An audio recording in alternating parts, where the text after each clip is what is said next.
तोर ते मु जीवन काल देइथिली 70 वर्षर ठीक अच्छे तू 30 वर्ष मरिया चाहूँ तो जो 40 वर्ष तोर बाकी रहा से तू प्रेत जनी बीतेबू जिते कष्ट ते भोग पड़ो परंतु आहरी माने कष्ट बढ़ीज अनंत गुणा बढ़ी जाए कष्ट आज्ञा देखूँ बुझे कर्म तीन प्रकार गोटे हूँ वर्तमान कर्म आ गए संचित कर्म आ गए हूँ प्रारब्ध कर्म जे ए वीडियो देखी सारा पर आपण बुझीपारे जे आत्महत्या कले आमको जे केते जंत्रणा मिले आम जे केते हैरान हुंती आज आप बुझीपारे जानीपारे माने आप खाइापी चाहूवे खाई पारे कहीं निज शरीर ना अन्य शरीर सहारा ना पड़ो आपको शोष लगुव पी पारे निद लगुव शोई पारे किंतु वर्तमान आपणकर गोटे गोटे सेकेंड गोटे गोटे जुग भाया बीतव केते केते महापुरुष अच्छा केते कष्ट सही तथापि से कहीं आत्महत्या करती पाखे गीतार ज्ञान अच्छे से जानते आत्महत्या कले बहुत बड़ भूल हो आज्ञा बहुत बड़ भूल हो। जय श्रीकृष्ण जय महाप्रभु श्री जगन्नाथ स्वामी भक्तगण सांग मैंने माताजी प्रभुजी काली महाप्रभु श्री जगन्नाथ बड़ ठाकुर बलियार भुज महामाया माँ सुभद्रा सुदर्शन महाराज समस्ते काली दिव्य देवस्नान पूर्णिमा स्नान करेंगे सुनार गरारे हो पारे मु भी काली श्रीक्षेत्र में थी आपण मैंने भी सब आसतु अनुरोध विशेष व्यवस्था होती ट्रेन यात्री समस्त आज आज्ञा आम कथा जे आत्महत्या मु पूर्वर कही जो मानकर हृदय कमजोर आउ ए वीडियो आपन को विचलित करें देखिए आपण को निज दायित्व देखिए तत्वावधान देखिए छोट छुआ को देखेबे ना किंतु कथाटी हूँ सत्य कथा मुझे कहि गरुड़ पुराण नहीं श्रीमद्भागवत महापुराण श्रीमद्भागवत गीतारू नहीं कहि जे ए वीडियो देखी सारा पर आपण बुझीपारे जे आत्महत्या कले आमको जे केते जंत्रणा मिले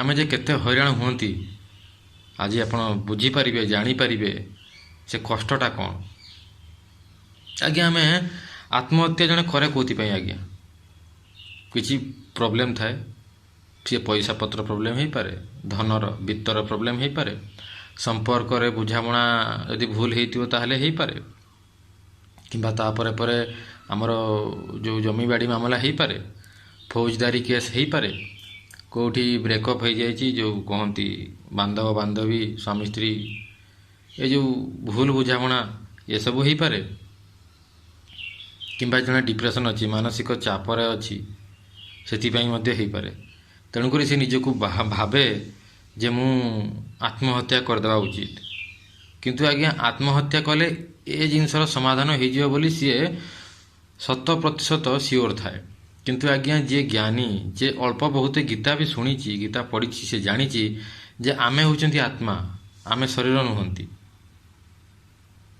आ शरीर हूँ आमर आमे शरीर नुहंती आमे होचंती आत्मा तेणुक जे गीता टिके जानी भागवत शुणी से जानी तेणुक सी केवल आत्महत्या करिबो नाही कहीं आमे होचंती आत्मा आत्मा केवे मरे नाही आउ टे भीतर को जाऊँगी आज्ञा जिते बड़े आपको दुख हुए कष्ट हुए शारीरिक कष्ट जदि हुए आप मृत्युवरण करने को चेष्टा करती कहीं हाथ गोड़ बहुत पेन हो पेन किलर खाइला जो कहती इच्छा मृत्यु दे दिंतु मत मरिया चाहूँगी ठीक अच्छे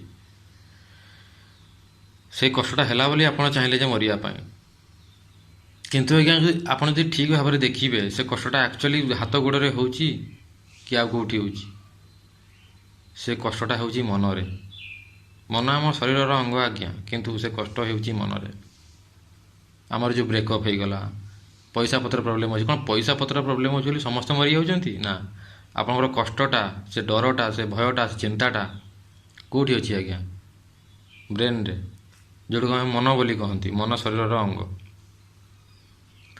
तापर आहरी जिनस अच्छी जो मुझे बर्तमान कहली चिंता अच्छी आग को कौन हम कौन नहीं जोड़ा डिप्रेशन भी जोड़ा कहूँ से डिप्रेशनटा कौटी अच्छी आज्ञा देहरे अच्छी कि देहरे शरीर ना मनरे अच्छी आज्ञा तेणुक गरुड़ पुराण जदि आप देखिए श्रीमद्भागवत महापुराण देखिए शिवपुराण देखिए सेठी कहुई आम मरी सारा पर आमर जो पार्थिव शरीर ए पंचमहाभूत शरीर को अग्नि वायु जल माटी आकाश ये पंचमहाभूतर शरीर को ये जलि दि जाए ये आम ये छाड़ी देकी पलैबा आज्ञा किंतु आमे तो आत्मा आमे जीवा आम सहित किए किए जीवे आज्ञा आम सहित जाती आत्मा सहित जोड़ी है जीवात्मा सहित जोड़ी है मन बुद्धि आ हूँ अहंकार ये तीन टा जिनस ଆପଣ ଦେଖିଥିବେ ମାଆ ପେଟରୁ ଜଣେ ଆମେ କହନ୍ତିନି ମାଆ ପେଟରୁ ଇଏ କ'ଣ ଶିଖିକି ଆଇଛି, ସେ ଜନ୍ମ ହଉ ହଉ ଦେଖିବେ ଗୀତା ପାଠ ଆରମ୍ଭ କରିଦେବ, ଭଲ ଗୀତ ଗାଉଥିବ, ଭଲ ନାଚୁଥିବ। କେମିତି ଆଜ୍ଞା? ପୂର୍ବ ଜନ୍ମରେ ସିଏ ଯେଉଁ କର୍ମ କରିଥିଲା, ବହୁତ ନାଚିଥିଲା, ଭଲ ଗାଉଥିଲା, ତାର ମନ ବୁଦ୍ଧି ଆଉ ଅହଙ୍କାରରେ ପଳେଇ ଆସନ୍ତି ସୂକ୍ଷ୍ମ ଭାବରେ। ମନ ହେଉଛି ସୂକ୍ଷ୍ମ, ସେ ଦେଖାଯାଏ ନାହିଁ, ସେ ସ୍ଥୂଳ ନୁହେଁ, ଏ ପଞ୍ଚମହାଭୂତରୁ ସେ ଭିନ୍ନ। ତେଣୁକି ସେ ଆମ ସହିତ ପଳେଇ ଆସେ। ଆଉ ଏ ଜନ୍ମରେ ବି ସେ ଭଲ କ୍ରିକେଟ ଖେଳେ, ଯାହା ଖେଳୁଥିଲା ପୂର୍ବ ଜନ୍ମରେ, ଭଲ ଗୀତ ଗାଏ କିମ୍ବା ଭଲ ପାଠ ପଢ଼େ, ତାର ସ୍ମରଣ ଶକ୍ତି ଭଲ, ଏଇ ଜିନିଷ ଆଜ୍ଞା। ତେଣୁକରି ଯେଉଁମାନେ ଭାବନ୍ତି ଯେ ଆମେ ଆତ୍ମହତ୍ୟା କରିଦେଲେ ଆମର ଟେନସନ୍ କମିଯିବ, ଆମର ସବୁ ସମୂଳେ ସେ ଚିନ୍ତା ପଳେଇବ, ଆମେ ଦାୟିତ୍ୱରୁ ମୁକ୍ତ ହୋଇଯିବା, ସେମାନେ ସମସ୍ତେ ଭୁଲ କରନ୍ତି ଆଜ୍ଞା। ଯେ ଜ୍ଞାନ ଅଛି ସେ କେବେ କହିବନି ଯେ ଏମିତି ଆତ୍ମହତ୍ୟା ମୁଁ କରିଦେବି। ପରନ୍ତୁ ଆହୁରି ମାନେ କଷ୍ଟ ବଢ଼ିଯିବ, ଅନନ୍ତ ଗୁଣା ବଢ଼ିଯାଏ କଷ୍ଟ ଆଜ୍ଞା। ଦେଖନ୍ତୁ ବୁଝଉଛି, ଆପଣଙ୍କର ଯେଉଁ ମାନେ ଟେନସନ୍ଟା କେଉଁଠି ଥିଲା, ଯେଉଁ ଚିନ୍ତା ଥିଲା ଆପଣ ମରିବା ପରେ, ଆପଣ ମରିସାରିଲା ପରେ ଆପଣ ଭାବୁଥିଲେ ଟେନସନ୍ କମିଯିବ ବୋଲି, କିନ୍ତୁ ସେ ଟେନସନ୍ଟା ଆପଣଙ୍କ ସହିତ ଆସିଛି, ଆପଣଙ୍କ ମନରେ ଥିଲା ସେଇ ଟେନସନ୍ଟି। ଯେହେତୁ ଆପଣଙ୍କ ସେଇ ଚିନ୍ତା ଚେତନା ସେଇ ମନରେ ସେ ଟେନସନ୍ଟି ଥିଲା, ଆପଣଙ୍କ ଜୀବାତ୍ମା ସହିତ ସେ ଟେନସନ୍ଟି ପଳେଇ ଆସିଛି। ଏପଟେ ଆଜ୍ଞା ଟିକେ କର୍ମର କଥା କହିଦେଉଛି। କର୍ମ ତିନି ପ୍ରକାରର, ଗୋଟେ ହେଉଛି ବର୍ତ୍ତମାନ କର୍ମ, ଆଉ ଗୋଟେ ସଞ୍ଚିତ କର୍ମ, ଆଉ ଗୋଟେ ହେଉଛି ପ୍ରାରବ୍ଧ କର୍ମ। ପ୍ରାରବ୍ଧ କର୍ମ ଯେଉଁଟା ଆପଣଙ୍କୁ ଭୋଗିବାକୁ ପଡ଼ିବ, ଯେଉଁଟା ଫଳୀଭୂତ ହୋଇସାରିଛି। ସଞ୍ଚିତ କର୍ମ ହେଉଛି ସେଇଟା ଯେଉଁଟା ଫଳୀଭୂତ ହେଇନି, ଆଗକୁ ହେବ, ଯେଉଁଟା ପ୍ରସ୍ଫୁଟିତ ହେଇ ଚାଲିଛି। ସାଧାରଣ ଭାଷାରେ କହିବାକୁ ଗଲେ ଯେଉଁଟା ଫଳ ହେଇସାରିଛି ସିଏ ହେଉଛି ପ୍ରାରବ୍ଧ କର୍ମ, ଆପଣଙ୍କୁ ଭୋଗିବାକୁ ପଡ଼ିବ।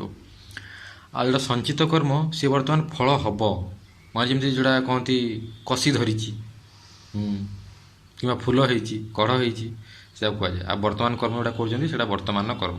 ତିନି ପ୍ରକାର କର୍ମ ଥାଏ। ତ ଭଗବାନ ଦେଖନ୍ତି, ଆପଣ ଯଦି ଆତ୍ମହତ୍ୟା କରିବା ପାଇଁ ଚାହୁଁଛନ୍ତି, ଭଗବାନ ଫାଷ୍ଟ ଚେକ୍ କରିବେ ଏ ଜନ୍ମରେ ୟାର କିଛି କର୍ମ କରିବାର ଅଛି କି, ଖାସ୍ କର୍ମ, ଏମିତି ମହତ୍ତ୍ୱପୂର୍ଣ୍ଣ କର୍ମ ଯେଉଁଥିପାଇଁ ମୁଁ ତାକୁ ଜନ୍ମ ଦେଇଛି। ଯଦି ଅଛି ଆପଣ ଚେଷ୍ଟା କଲେ ହିଁ ମରିପାରିବେନି। କିନ୍ତୁ ଆପଣଙ୍କର ଯଦି ତୀବ୍ର ଇଚ୍ଛା ଅଛି ଯେ ମରିବା ପାଇଁ, ତାହେଲେ ଭଗବାନ ଚେକ୍ କରିବେ। ଯେମିତି ଆମେ ଆଣନ୍ତି ନା ବଣ୍ଡ ପେପର, ସେମିତି ବଣ୍ଡ ପେପରରେ ଭଗବାନ ସାଇନ୍ କରାନ୍ତି। ଭଗବାନ କହିବେ ତୁ ଯଦି ମରିବା ପାଇଁ ଚାହୁଁଛୁ ତାହେଲେ ସାଇନ୍ କର ଏଠି। ତାପରେ ଯଦି ସେଠି ସିଏ ଲେଖିଦେବେ, ଯଦି ତୁ ମରିବା ପାଇଁ ଚାହୁଁଛୁ ତୋତେ ଏଇ କଣ୍ଡିସନ୍ ତୋତେ ଦେଇକି ଯିବା ପାଇଁ ପଡ଼ିବ। ତୋତେ ମୁଁ ଜୀବନ କାଳ ଦେଇଥିଲି 70 ବର୍ଷର, ଠିକ୍ ଅଛି, ତୁ 30 ବର୍ଷରେ ମରିବା ପାଇଁ ଚାହୁଁଛୁ, ତ ଯେଉଁ 40 ବର୍ଷ ତୋର ବାକି ରହିଲା ସେ ତୁ ପ୍ରେତ ଜନିରେ ବିତେଇବୁ। ଯେତେ କଷ୍ଟ ତୋତେ ଭୋଗିବାକୁ ପଡ଼ିବ। ଆମେ ଜାଣିପାରନ୍ତିନି, ଯେହେତୁ ଆମ ଜ୍ଞାନ ନାହିଁ, ତେଣୁକରି ଆମେ ଆତ୍ମହତ୍ୟା କରିଦିଅନ୍ତି। ଭଗବାନ ସାଇନ୍ କରିଦିଅନ୍ତି ଯା, ତେଣୁକରି ଆମେ ଯେତେବେଳେ ସାଇନ୍ କରିଦିଅନ୍ତି ଆମେ ମରିଗଲେ। ବର୍ତ୍ତମାନ ସମୟ ଆମର ଅସ୍ଥିର କ'ଣ ଅଛି ଆଜ୍ଞା? ଆମର ସ୍ଥାୟୀ ଶରୀର ଅଛି, ଦେଖୁଛନ୍ତି, ଆମେ ଉଡ଼ି ପାରିବାନି, କୁଆଡ଼େ ଡେଇଁକି ଯାଇପାରିବାନି, ସ୍ଥାୟୀ ଶରୀର ଅଛି, ଭିତରେ କିନ୍ତୁ ମନଟା ଅଛି ଅସ୍ଥାୟୀ, ଠିକ୍ ଅଛି। ତ ଏତିକିରେ ଆମର ଏତିକି ଟେନସନ୍ ଆଜ୍ଞା, ଆମେ ଚଳି ଯାଉଛେ। କିନ୍ତୁ ଯେତେବେଳେ ପ୍ରେତ ଜନି ମିଳିବ ମରିସାରିଲା ପରେ, ଆମର ମନ ତ ଅସ୍ଥିର ଅଛି ଆଜ୍ଞା, ଶରୀର ବି ଆମର ଅସ୍ଥାୟୀ, ମାନେ ଘୁରି ବୁଲୁଥିବେ ଡେଇଁକି, ସିଏ ଆଉ ଗୋଟେ ଜାଗାରେ ରହିବନି, ଷ୍ଟେବୁଲ୍ ରହିବନି, ସ୍ଥାୟୀ ହେଇକି ରହିବନି। ତେଣୁକରି ଆପଣ ଦେଖୁଥିବେ ଯେ ଏଇଠି କିଏ ଗୋଟେ ଆତ୍ମା ଦେଖାହେଉଛି, ସିଏ ସିଡ଼ି ଯାଇକି ଉଡ଼ିକି ପଡ଼ିଲାଣି, ଗଛରେ ଡେଉଁଛି, ଇଏ ହେଉଛି ସିଏ ହେଉଛି, ଏହି କାରଣରୁ ହୁଏ ଆଜ୍ଞା। କାହିଁକିନା ମନ ତାର ସେମିତି ବି ଅସ୍ଥାୟୀ ଥିଲା ଯେତେବେଳେ ସିଏ ଶରୀର ପାଇଥିଲା, ମନୁଷ୍ୟ ଶରୀର। ଏବେ ତ ସେ ମନୁଷ୍ୟ ଶରୀର ବି ନାହିଁ, ତାର ପ୍ରେତ ଶରୀର ପାଇଯାଇଛି ସିଏ। ପ୍ରେତ ଶରୀର କେବେ ମାନେ ସ୍ଥାୟୀ ନୁହେଁ, ସେ ବାରମ୍ବାର ଅସ୍ଥାୟୀ, ସିଏ ବୁଲୁଥିବ ଇଆଡ଼େ ସିଆଡ଼େ। ସେ ଶରୀର କ'ଣ ହୁଏ ନା, ଆପଣ ଯାହା ଚାହିଁବେ, ଆପଣଙ୍କର ତ ଅଭ୍ୟାସ ଅଛି ନା ଆଜ୍ଞା, ଦେଖିଲେ ଭଲ ମିଠା ଦୋକାନ ଅଛି, ଖାଇବା ପାଇଁ ଇଚ୍ଛା ହେବ, କିନ୍ତୁ ଖାଇବେ କେମିତି ଆଜ୍ଞା? ଇଏ ତ ସେ ଶରୀର ନୁହଁ ଯେ ଖାଇପାରିବେ, ହଜମ କରିପାରିବେ, ସେଠି ପେଟ ନାହିଁ, କିଛି ନାହିଁ, ପାଟି ନାହିଁ। କିନ୍ତୁ କାହାକୁ କିଛି କହିବାର ଅଛି, କିଛି ବତେଇବାର ଅଛି ଯେ ମୋତେ ଏଇଥିପାଇଁ ମରା ହେଇଥିଲା, କି ମୁଁ ଆତ୍ମହତ୍ୟା ଏଇଥିପାଇଁ କରିଥିଲି, ନିଜର ଦୁଃଖ ସୁଖ ବାଣ୍ଟିବା ପାଇଁ ଚାହିଁବେ, କେମିତି କଥାବାର୍ତ୍ତା କରିବେ? ଆପଣଙ୍କ ପାଖରେ ତ ଦେହ ନାହିଁ, କେବଳ ମନ ଅଛି। ମନ ହିଁ ତ ସବୁ ଇଚ୍ଛା କରେ ନା ଆଜ୍ଞା। ତେଣୁକରି ମନ ହେଉଛି ଇନ୍ଦ୍ରିୟମାନଙ୍କର ରାଜା। ତେଣୁକରି ଯେତେବେଳେ ସେଇ ପ୍ରେତଟି କିଛି କହିପାରେ ନାହିଁ, କାହାକୁ କିଛି ବତେଇବା ପାଇଁ ଚାହେଁ, ସତ କଥାଟି ଖୋଲିକି କହିବା ପାଇଁ ଚାହେଁ କି ମୋତେ କିଏ ମାରିଦେଇଥିଲା, ଅତୃପ୍ତ ହେଇକି ମୁଁ ବୁଲୁଛି, ସିଏ ଅନ୍ୟର ଶରୀରର ସାହାରା ନିଏ। ଆଉ ଯେହେତୁ ସିଏ ଅନ୍ୟର ଶରୀରର ସାହାରା ନିଏ, ସେ ଭିତରେ ଆଉ ଗୋଟେ ଆତ୍ମା ଅଛି ତା ଶରୀର ଭିତରେ, ଆଉ ଇଏ ପ୍ରେତାତ୍ମା ତା ଭିତରେ ପଶିଲା, ତେଣୁକରି ତାର କମ୍ପନ ସୃଷ୍ଟି ହେଇଯାଏ ସେ ଶରୀର ଭିତରେ। ତାପରେ ଯେଉଁ ଗୁଣିଆ ଝଡ଼ା ଫୁକା କରନ୍ତି, ତାପରେ ଯିଏ ବି ଓଝା, ସିଏ ଆସିକି ବାହାର କରେ। ଏଇଥିପାଇଁ ଆଜ୍ଞା, ମାନେ ଆପଣ ଖାଇବା ପାଇଁ ଚାହୁଁଥିବେ, ଖାଇପାରିବେନି, କାହିଁକିନା ନିଜ ଶରୀର ନାହିଁ, ଅନ୍ୟ ଶରୀରର ସାହାରା ନେବା ପାଇଁ ପଡ଼ିବ ଆପଣଙ୍କୁ। ଶୋଷ ଲାଗୁଥିବ, ପିଇ ପାରିବେନି, ନିଦ ଲାଗୁଥିବ, ଶୋଇପାରିବେନି, ଆପଣଙ୍କର ଗୋଟିଏ ଗୋଟିଏ ସେକେଣ୍ଡ ବର୍ତ୍ତମାନ ଯେତେବେଳେ ଚିନ୍ତା କରୁଥିଲେ, ଯେତେବେଳେ ଆପଣଙ୍କର ଶରୀର ଥିଲା ସେତେବେଳେ ଆପଣ କେତେ ଚିନ୍ତା କରୁଥିଲେ, କେତେ କଷ୍ଟ ହେଉଥିଲା ଆପଣଙ୍କୁ, କିନ୍ତୁ ବର୍ତ୍ତମାନ ଆପଣଙ୍କର ଗୋଟିଏ ଗୋଟିଏ ସେକେଣ୍ଡ ଗୋଟିଏ ଗୋଟିଏ ଯୁଗ ଭଳିଆ ବିତିବ। ବହୁତ ଭୟଙ୍କର ସେ ସମୟ ଯାଏ ଆଜ୍ଞା। ଯେଉଁ ବାକି ଆପଣଙ୍କର 40 ବର୍ଷ ଥିବ ସିଏ ଆପଣଙ୍କୁ ଅନନ୍ତ ବର୍ଷ ଭଳିଆ ଲାଗିବ। କାହିଁକିନା ଆପଣଙ୍କୁ ଆଉ ଶରୀର ମିଳିପାରିବନି। ଭଗବାନ ଆପଣଙ୍କୁ 70 ବର୍ଷ ପରେ ଆଉ ଗୋଟେ ଶରୀର ଦେଇଥାନ୍ତେ, ଯେତେବେଳେ ଆପଣ ଶରୀର ତ୍ୟାଗ କରିଥାନ୍ତେ। କିନ୍ତୁ ଯେହେତୁ ଆପଣ ନିଜ ଇଚ୍ଛା କଲେ 30 ବର୍ଷରେ ଶରୀର ତ୍ୟାଗ କରିଦେଲେ, 40 ବର୍ଷ ପର୍ଯ୍ୟନ୍ତ ଆପଣଙ୍କୁ ପ୍ରେତ ଜନ୍ମରେ ହିଁ ମାନେ ବୁଲିବାକୁ ପଡ଼ିବ, ଭଟକିବାକୁ ପଡ଼ିବ। କିଛି ହେଇପାରିବନି ତାର ରାସ୍ତା ଆଜ୍ଞା। ବହୁତ କଷ୍ଟ ହୁଏ ସିଏ। ଯେ ଯାଇଛି ଜାଣିଛି। ଆପଣ ଖାଲି ଭାବିକି ଚିନ୍ତା କରିପାରୁଥିବେ କେତେ କଷ୍ଟ। ଆଉ ଯେଉଁ ଟେନସନ୍ ଆପଣଙ୍କର ଥିଲା, ମୁଁ ଆପଣଙ୍କୁ କହୁଛି, ଯେଉଁ ପଇସା ପତ୍ର ଟେନସନ୍, ଇଏ ଟେନସନ୍ ସିଏ ଟେନସନ୍, ସେଇ ଘର ଦେଇକି ଆପଣ ସେଇ ଘର ଚାରିପଟେ ଆପଣ ବୁଲିବେ। କାହିଁକିନା କହିଲେ ଆପଣଙ୍କର ଯେଉଁ ଚିନ୍ତା ଥିଲା, ସେ ଚିନ୍ତାଟା କରୁଥିଲା କି ଆଜ୍ଞା, ମନ କରୁଥିଲା। ଯେହେତୁ ସେ ଚିନ୍ତାଟି ମନ କରୁଥିଲା, ଆପଣଙ୍କର ଦେହ ଶରୀର ଆପଣ ଯାଇକି ସେ ମନ ପାଖରେ ରହିବେ, ମାନେ ସେ ଘର ଭିତରେ ଆପଣ ଘୁରି ବୁଲିବେ। ତେଣୁକରି ଆପଣ ଦେଖନ୍ତି ଅତୃପ୍ତ ଆତ୍ମା, ହେଇ ଦାଦା ଆସିଲେ, ମୋ ମା ଆସିଲା, ମାନେ ସେଇ ଅତୃପ୍ତ ଆତ୍ମା ସେଇ ଘର ଦେଇକି ମାନେ ବୁଲୁଥାଏ। ତେଣୁକରି ଆପଣ ଯଦି କିଛି ଲୋନ୍ କରିଛନ୍ତି, କ'ଣ କରିଛନ୍ତି କି ଆପଣ ଆତ୍ମହତ୍ୟା କରିବା ପାଇଁ ଚାହୁଁଛନ୍ତି, ଭାବୁଛନ୍ତି କି ଆପଣ ମରିଗଲେ ସେ ସମାଧାନ ହେଇଯିବ ବୋଲି, ଆପଣଙ୍କ ଘର ଲୋକ କେତେ କଷ୍ଟ ପାଇବେ ଜାଣିଛନ୍ତି? ତାଙ୍କୁ ଘରୁ ବାହାର କରିଦିଆହେବ, କିମ୍ବା ଯାହା ଲୋନ୍ କରିଥିବେ ତାକୁ ସୁଝିବା ପାଇଁ ତାଙ୍କୁ କେତେ କଷ୍ଟ କରିବାକୁ ପଡ଼ିବ। ଆପଣ ଭାବୁଥିବେ ଆପଣ ଦେଖିପାରିବେନି? ଅଟୋମେଟିକାଲି ଆପଣଙ୍କର ମନ ଅଛି, ସେ ମନ ଅଟୋମେଟିକାଲି ଯିବ ଆଉଥରେ ସେଇ ଘରକୁ।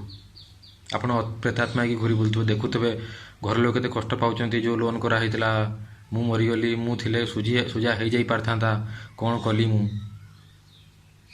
ଆପଣ ତ କଷ୍ଟ ପାଉଛନ୍ତି, ଆପଣଙ୍କ ଘର ଲୋକ ବି କଷ୍ଟ ପାଉଛନ୍ତି। ପୁଣି 40 ବର୍ଷ ପର୍ଯ୍ୟନ୍ତ ଆପଣ ଯେଉଁ କଷ୍ଟ ପାଇବେ, ସେ କଷ୍ଟର ସଂଜ୍ଞା ଆଜ୍ଞା କହିହେବନି। ଭାଗ୍ୟ ଅଲଗା ସିଏ।